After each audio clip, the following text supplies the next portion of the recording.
শেষমেশ বিয়ের মণ্ডপে রাহির সাথে 7 পাকে বাধা পড়ল রাহুল। শুধু তোমারই জন্য নতুন ধারাবাহিকে নতুন প্রমোট দেখা যায়। একই মণ্ডপে তিতলি আর রাহি দুজনেরই বিয়ে ভেঙে যায়। তিতলি কিছুতেই রাহুলকে বিয়ে করতে চায় না।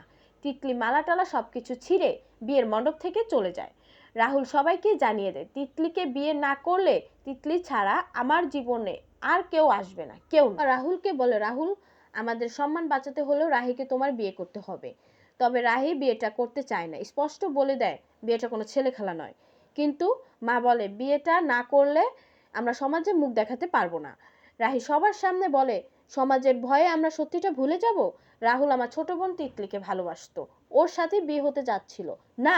আমি রাহুলকে কোনোভাবে বিয়ে করতে চাই না। রাহুলও বলে, আমি কিছুতেই বিয়ে করতে পারবো না। এই বলে বিয়ের মণ্ডপ থেকে মালা ছিঁড়ে রাহুল ওখান থেকে চলে যায়। তো বন্ধুরা, তোমরাও কি এটা চাও যেন রাহুল আর রাহি দুজনে 7 পাকে বাধা পড়ুক?